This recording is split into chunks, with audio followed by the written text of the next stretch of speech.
على الفلاح.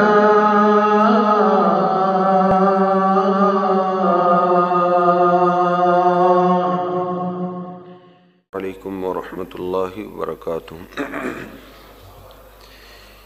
إن الحمد لله نحمده ونستعينه ونستغفره ونؤمن به ونتوكل عليه ونعوذ بالله من شرور أنفسنا ومن سيئات أعمالنا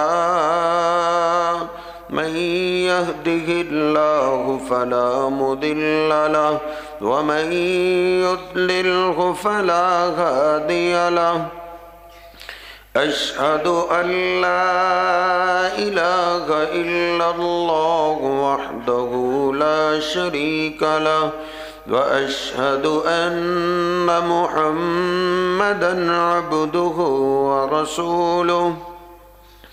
اللهم صل على محمد وأزواجه وذريته كما صليت على آل إبراهيم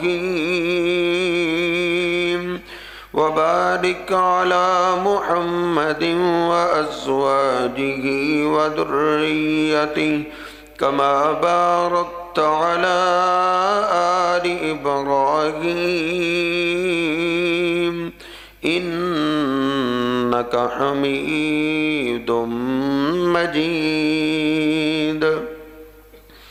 رب اشرح لي صدري ويسر لي أمري واحلل عقدة من لساني يفقهوا قولي. رب زدني علما سبحانك لا علم لنا إلا ما علمتنا إنك أنت العليم الحكيم. أما بعد فإن خير الحديث كتاب الله وخير الهدي هدي محمد صلى الله عليه وسلم وشر الأمور محدثاتها وكل محدثة بدعة وكل بدعة ضلالة وكل ضلالة في النار. أعوذ بالله السميع العليم من الشيطان الرجيم من همزه ونفخه ونفسه. بسم الله الرحمن الرحيم. يا أيها الذين آمنوا اتقوا الله حق تقاته ولا تموتن إلا وأنتم مسلمون. يا أيها الناس اتقوا ربكم الذي خلقكم من نفس واحدة وخلق منها زوجها وبث منهما رجالا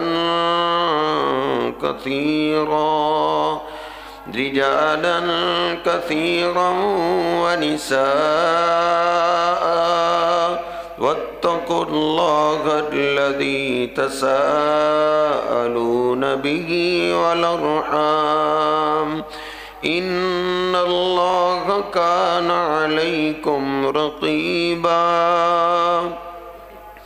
يا أيها الذين آمنوا اتقوا الله وقولوا قولا سديدا يصلح لكم أعمالكم ويغفر لكم ذنوبكم ومن يطع الله ورسوله فقد فاز فوزا عظيما. سبحان ربك رب العزة عما يصفون وسلام على المرسلين والحمد لله رب العالمين۔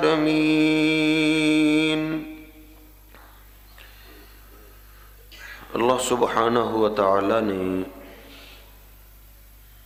سورہ نور 18ویں سپارے میں دو قسم کے لوگوں کا ذکر کیا ہے۔ اللہ رب العزت فرماتا ہے الخبیثات للخبیثین والخبیثون للخبیثات، گندی عورتیں گندے مردوں کے لیے ہیں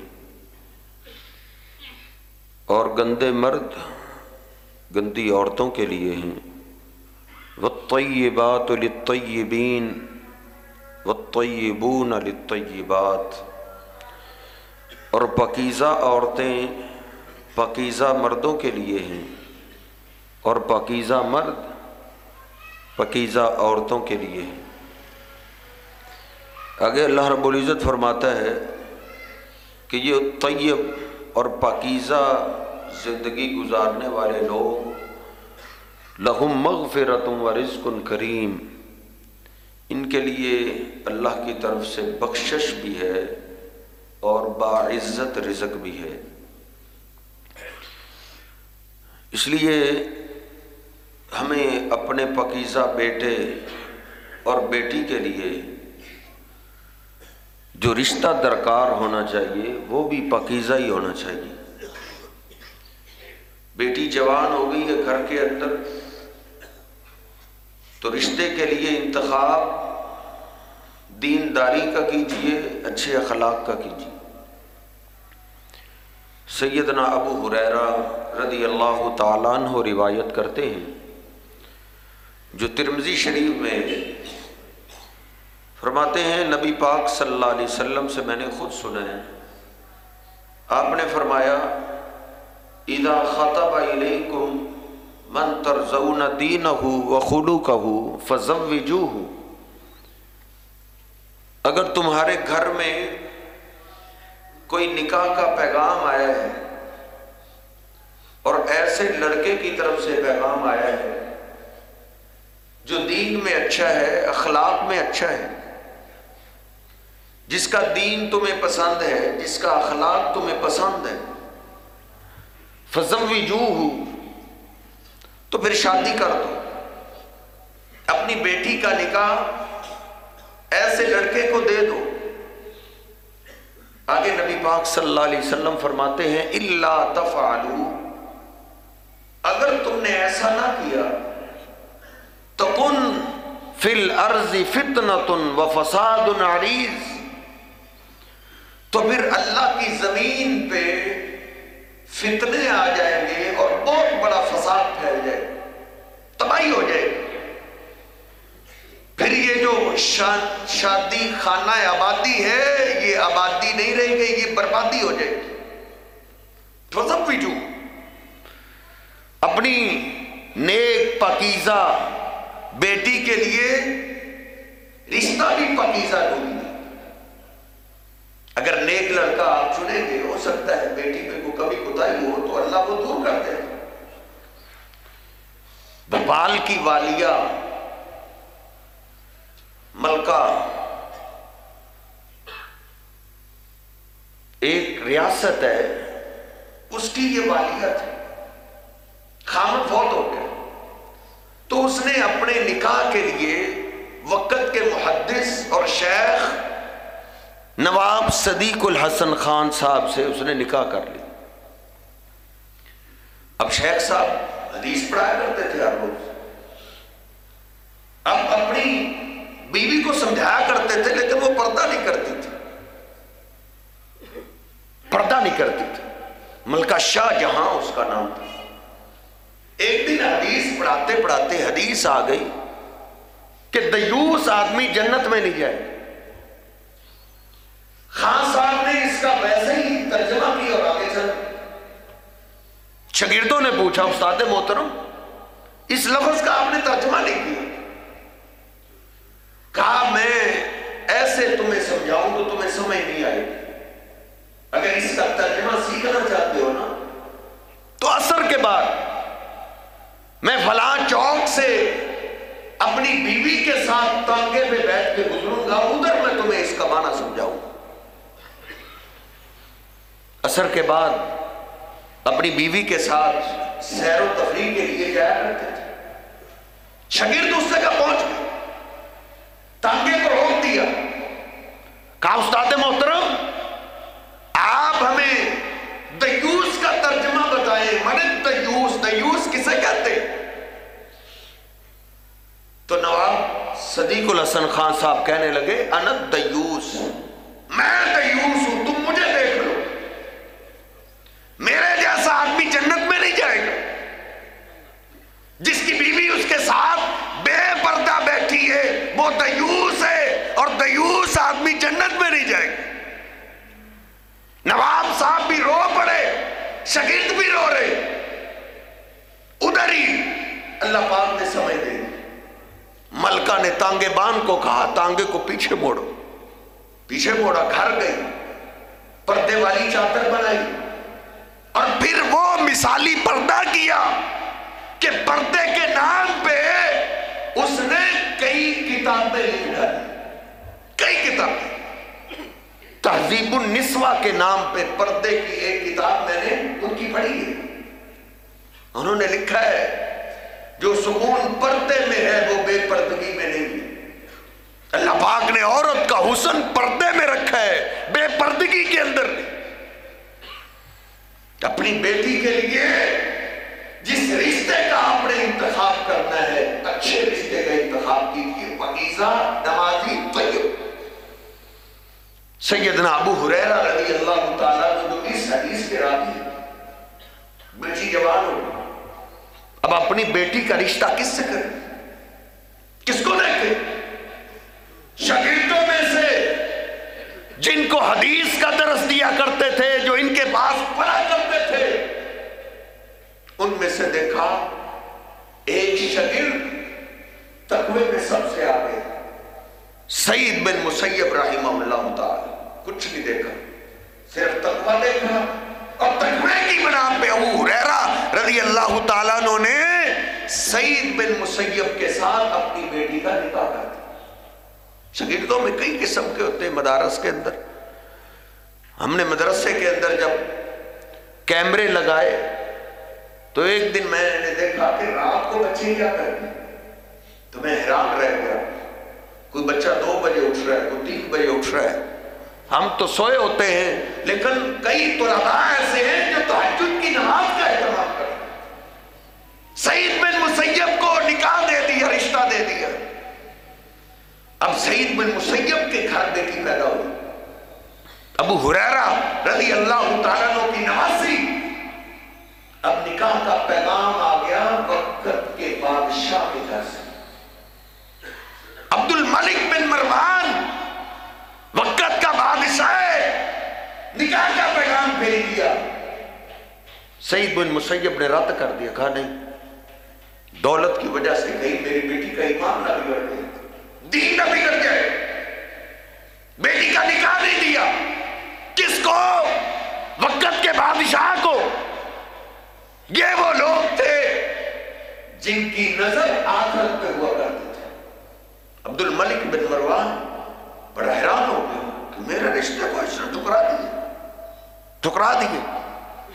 اپنے بہنوئی کو میں نے یہ حدیث سنائی, ہلیت الاولیاء کے اندر یہ واقعہ, تو انہوں نے مجھے بتایا آگے بھی پڑھو, آگے والی روایت بھی پڑھو.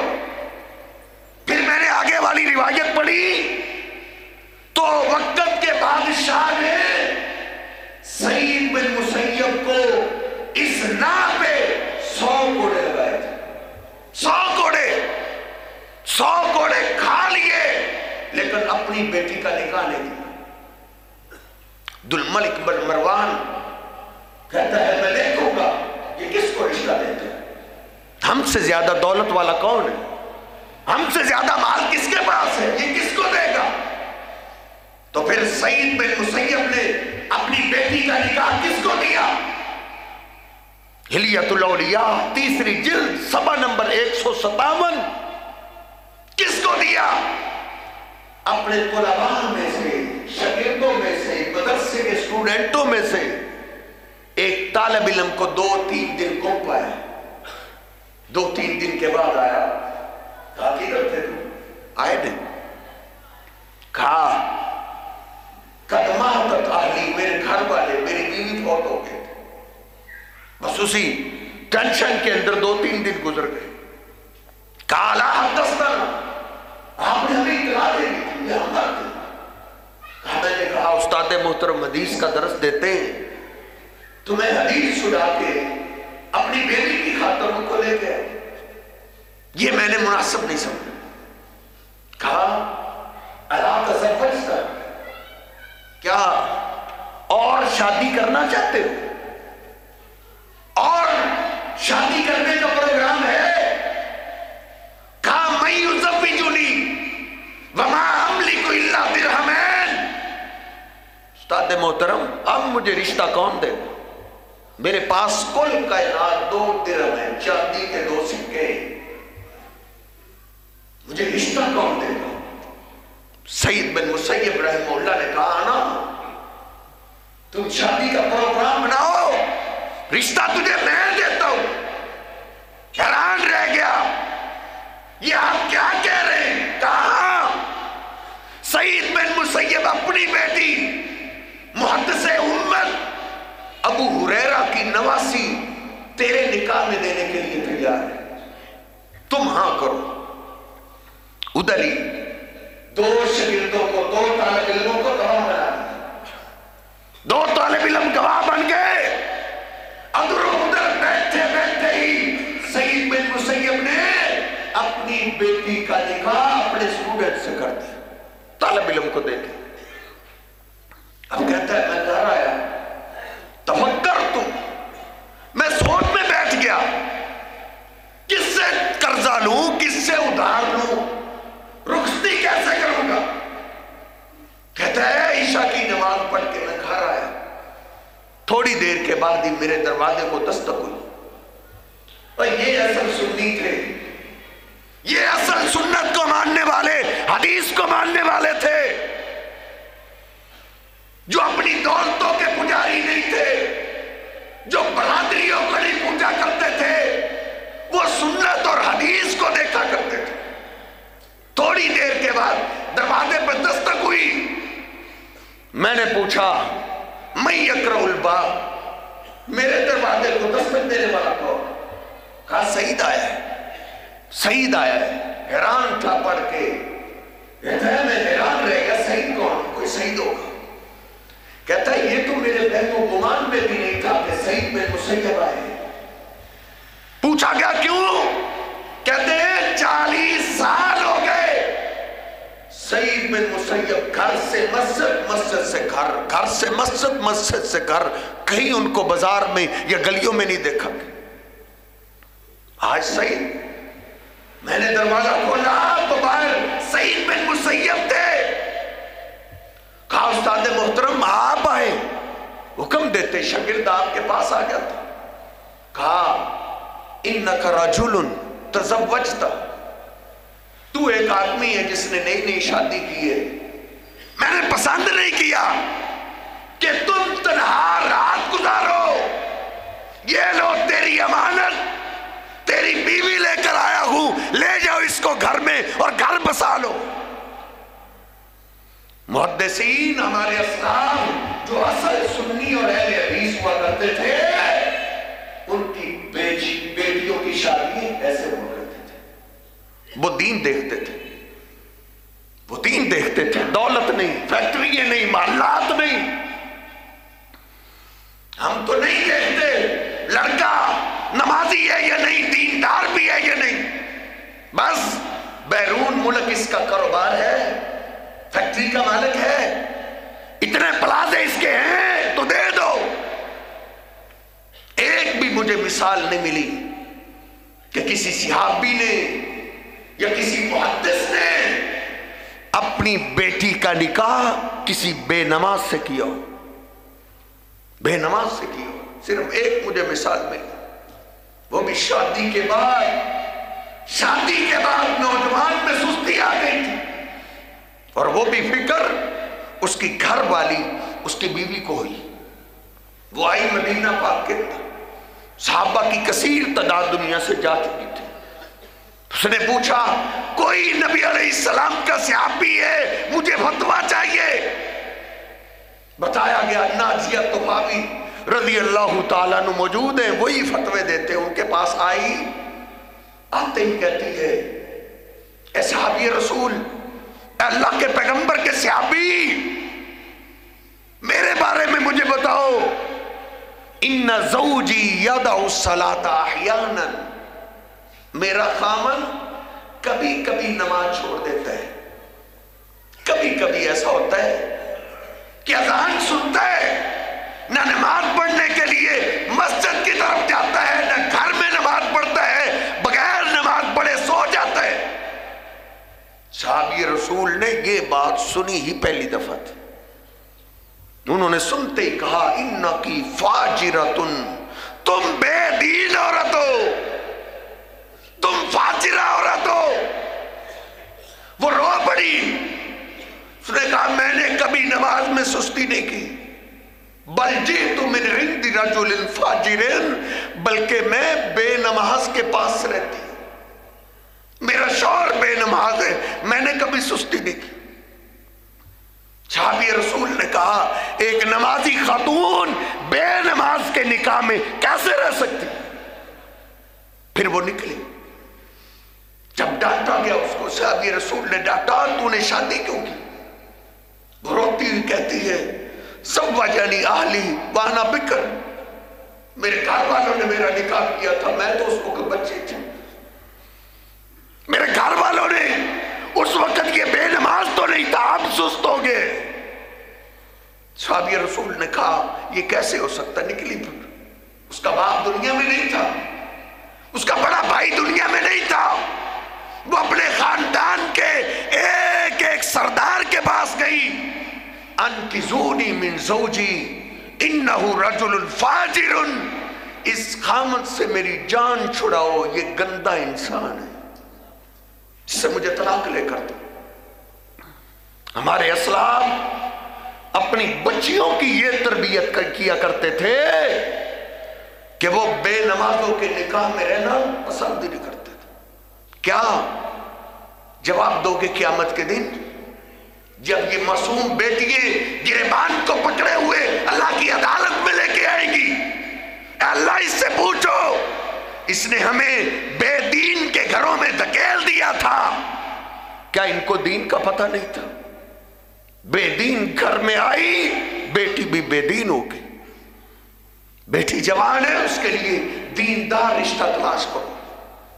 سیدنا ابو ہریرہ رضی اللہ تعالیٰ عنہ کی دوسری روایت جو صحیح البخاری اور صحیح مسلم میں، سیدنا ابو ہریرہ کہتے ہیں میں نے خود سنے تنکح المرأۃ لاربعین، عورت سے شادی کی جاتی ہے 4 چیزوں کو دیکھا جاتا ہے، لمالہا ولحسبہا ولجمالہا ولدینہا. کچھ ہیں جو مال دیکھتے ہیں، کیا دو گے، گاڑی دو گے یا نہیں، اس کے نام کتنی فیکٹری ہے، کتنے پلاٹ ہے اس کے نام. کچھ مال دیکھتے ہیں، وَلِحَسَبِهَا، کچھ خاندان دیکھتے ہیں. ہم نے بت پوجنے چھوڑ دیے، ہم قبروں کے پجاری نہیں ہیں، لیکن برادریوں کے بت کو سجا کے عبادت کرتے ہیں. کچھ برادری کو دیکھتے ہیں، کچھ مال کو دیکھتے ہیں، ولی جمالیہ، کچھ حسن کو دیکھتے ہیں، ولی دینیہ، کچھ لوگ ہیں جو دین کو دیکھتے ہیں. آپ فرماتے ابو ہریرہ فَاظْفَرْ بِذَاتِ الدِّینِ تَرِبَتْ یَدَاک، ابو ہریرہ تیرے ہاتھ مٹی میں مل جائے، تم نے اپنے بیٹے کے لیے دین کو دیکھنا ہے. بیٹا جوان ہو گئے، بہو کون سی بیاہ کے لاؤ جو دیندار ہے، نمازی ہے. ہمارے اسلاف جب نکاح کا پیغام بھیجا کرتے تھے نا، اپنے والدین کو کیا کہتے تھے؟ تم نے عصر کی نماز کے ٹائم جانا ہے، دیکھنا اگر عصر کی نماز کے ٹائم وہ مہمانوں کی ضیافت میں لگ جائے اور عصر کی نماز کی پرواہ نہ کرے، خاموشی سے واپس آ جانا، ایسے رشتے کی مجھے کوئی ضرورت نہیں۔ دین کو دیکھو، من سعادت المرء، نبی علیہ السلام فرماتے ہیں سعادت مند آدمی وہ ہے المسکن الصالح والمرکب الصالح والمرأۃ الصالحہ، جس کو سواری اچھی مل جائے، مکان اچھا مل جائے اور نیک بیوی مل جائے، وہ میری امت کا سب سے نیک بخت انسان ہے۔ دین کو دیکھو، عمر فاروق رضی اللہ تعالیٰ عنہ، آپ جانتے ہیں رات کو گلیوں میں گشت کیا کرتے تھے، رات کو نگرانی کیا کرتے تھے۔ ایک سحری کے ٹائم ایک گھر سے آواز سن رہے ہیں، ماں کہہ رہی ہے بیٹی پانی ملا دو دودھ میں۔ کہا ماں امیر المومنین نے روکا ہے، پانی نہ ملاؤ۔ کہا بیٹی امیر المومنین کون سا دیکھ رہا ہے؟ امیر المومنین کون سا ادھر ہے دیکھ رہا ہے؟ بیٹی نے کیا جواب دیا؟ ماں اگر امیر المومنین نہیں دیکھ رہا تو اللہ تو دیکھ رہا ہے، اللہ تو دیکھ رہا ہے نا۔ وقت کا بادشاہ آدھی دنیا کو حکمران ہے، کس قدر غریب گھرانہ ہوگا جو دودھ میں پانی ملا کے بیچنے والے۔ اگلا دن ہوا، امیر المومنین نے اس ماں کو بلا لیا، کہا عمر آپ سے آپ کی بیٹی کا رشتہ مانگتا ہے، آپ اپنی بیٹی کا نکاح میرے بیٹے عبید اللہ کو دے دو۔ وہ حیران رہ گئے، آپ کہاں اور ہم کہاں؟ کہا ہم نے تمہارے مال کو نہیں دیکھا، ہم نے تمہاری بیٹی کے ایمان کو دیکھا ہے۔ پھر وہ نکاح ہو گیا، پھر وہ نکاح ہوا اور اس جوڑے کی نسل سے عمر بن عبدالعزیز پیدا ہوئے تھے، جنہوں نے ایک بار پھر اللہ کی دھرتی کو انصاف سے بھر دیا تھا، جن کو لوگ عمر ثانی کے نام سے یاد کیا کرتے تھے۔ ٹی وی کی دل دادا گھر کے اندر لے کے آتے ہو اور پھر سوچ رکھتے ہو میرے گھر کے اندر محدث پیدا ہو گئے۔ ایسی دولتوں پہ، ایسی گاڑیوں پہ لعنت بھیجو جس سے ایک آفت گھر کے اندر لے کے آ رہے، جو ماں اور باپ سے بیٹے کو چھیننے والی ہے۔ دین دیکھو، فاظفر بذات الدین، دین دیکھو، من رزقہ اللہ زوجۃ صالحہ اعانہ اللہ بشطر دینہ۔ نبی علیہ السلام فرماتے ہیں جس کو اللہ نیک عورت دے دے، آدھا دین عورت ہی سیدھا کر دیتی ہے، وہ معامن اختیار ہو جاتی ہے، آدھے دین پہ عمل کرنا آسان ہو جاتا ہے۔ اگر عورت دیندار عورت ہو، دین پہ چلنا آسان ہو جاتا ہے، مشکل نہیں رہتا۔ پھر صحابہ اکرام کی ہسٹری پڑھ لو، وہ کیسی دیندار خواتین تھی۔ نبی علیہ السلام نے چندے کا اعلان کیا، یہ درخت مجھے چاہیے، ایک صحابی نے کسی کو موقع ہی نہیں دیا۔ ابو طلحہ رضی اللہ تعالیٰ جلدی گئے، اس درخت کے مالک کے پاس پہنچے، بیچ دو کانٹے۔ کہا میرے باپ کے جتنے چاہتے ہو درخت لے لو، 10 لے لو، 100 لے لو۔ کہا نہیں۔ کہا آدھا باغ لے لو۔ کہا نہیں۔ کہا اس بار درخت کی ضرورت میرے محبوب کو پڑی ہے، تم یہ درخت مجھے دو، میں تجھے 600 کھجوروں والا اپنا سب سے بڑا باغ دے دیتا ہوں۔ اتنا صدقہ کر کے بیوی سے مشورہ تک نہیں کیا، بیوی سے اجازت تک نہیں لی، جانتے تھے بیوی گھر کے اندر آفت نہیں ہے، دیندار ہے۔ کہا کیا کہہ رہے ہو؟ کہا ہاں۔ کہا ٹھیک ہے، باغ تمہارا ہمارا ہے، یہ درخت تمہارا ہے۔ بھاگے ہوئے نبی علیہ السلام کے پاس آئے، عرض کرتے اللہ کے رسول، آپ کے غلام ابو دہدہ نے وہ درخت خرید لیے۔ اللہ کے رسول پھر مجھے جنت کے ایک درخت کی ضمانت دے دو جو میں اپنے گھر والوں کو جا کے بتاؤں؟ نبی علیہ السلام نے نگاہ اٹھائی، کہا کم من عزق معلق لابی دہدہ، اے میرے صحابہ اللہ نے پردے ہٹائے، میں نے اپنی آنکھوں سے دیکھا ہے جنت کا ایک درخت ہے جس کے ہر پتے پہ اللہ نے ابو دہدہ کا نام لکھا ہے۔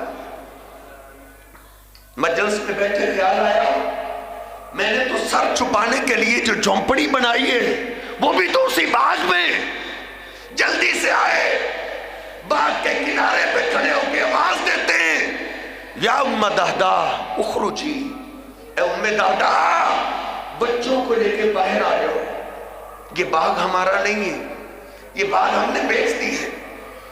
دہدہ کی ماں بولی وہ ابو دہدہ اتنا بڑا باغ کس بڑے تاجر نے ایک دم ہی خرید لی ہے، کس کو بیچے؟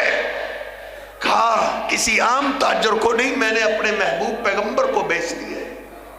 کتنے کا بیچا ہے؟ کہا بشجرۃ من الجنہ، جنت کے ایک درخت کے بدلے۔ گھر گیا، باغ گیا، جنت کے ایک درخت کے بدلے۔ اب دیندار خاتون کیا کرتی ہے؟ پیچھے پلٹی، کہتی واہ ابا دہدہ کیا بات ہے ابو دہدہ، کیسے تو نے تجارت کی؟ اپنے بچوں کو اٹھاتی ہے، بچوں کے ہاتھوں میں کھجوریں چھین کے پھینک رہی ہے، کہتی ہے بیٹا کہیں جنت میں جانے سے دیر نہ ہو جائے، یہ باغ اور اس کا پھل تو تمہارے باپ نے جنت کے بدلے بیچ دیے۔ میں نے حیات صحابہ میں پڑھا ہے ایک بیٹے نے جلدی سے کھجور اپنے منہ میں ڈالی، عثمان نے اپنی انگلی کے ساتھ کھجور کو چھین لیا، کہا نہیں بیٹا اب جنت کی کھجوریں ہی کھائیں گے، خالی ہاتھ اب کھجور کا ایک دانہ بھی نہیں کھائیں گے۔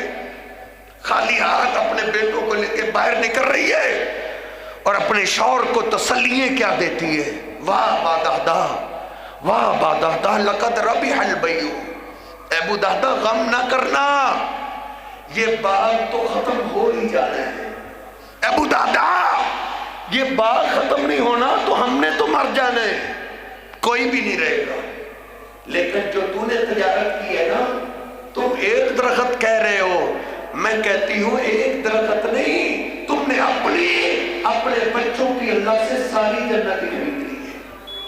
اس جنت میں جب ہم جائیں گے کبھی پھر ہمیں ہمارے بچوں کو اس جنت سے نکالا نہیں جائے گا۔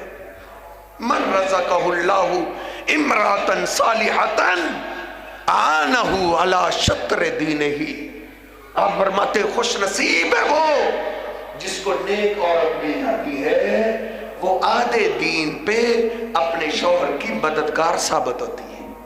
اللہ رب العزت مجھے اور آپ کو اپنی گھریلو زندگی، فیملی والی زندگی اسلامی بنانے کی توفیق عطا فرمائے۔ وَأَقُولُ قَوْلِي هَٰذَا أَسْتَغْفِرُ اللَّهَ لِي وَلَكُمْ وَلِسَائِرِ الْمُسْلِمِينَ۔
یہ 2-3 ساتھی تعاون کے لیے تشریف لائے، سارے ساتھی ان کے لیے تعاون کر کے جائیں۔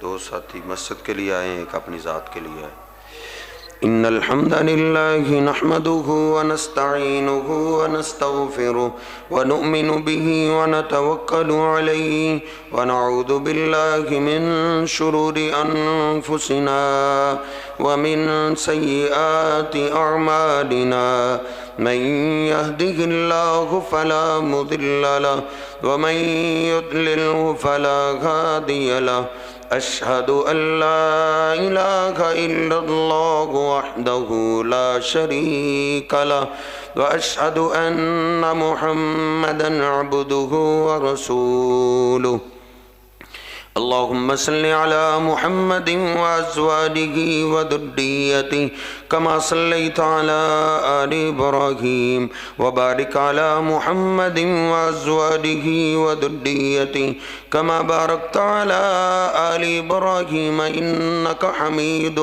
مجيد ربنا آتنا في الدنيا حسنة وفي الآخرة حسنة وقنا عذاب النار اللهم اشف مرضانا ومرضى المسلمين يا شافي المرضات اشف مرضاتنا ومرضات المسلمين اللهم اشف مرضانا ومرضى المسلمين اللهم إنا نسألك الهدى والتقى والعفاف والغنى ربنا ظلمنا أنفسنا وإن لم تغفر لنا وترحمنا لنكونن من الخاسرين ربنا تقبل منا إنك أنت السميع العليم وتب علينا إنك أنت التواب الرحيم سبحان ربك رب العزة عما يصفون وسلام على المرسلين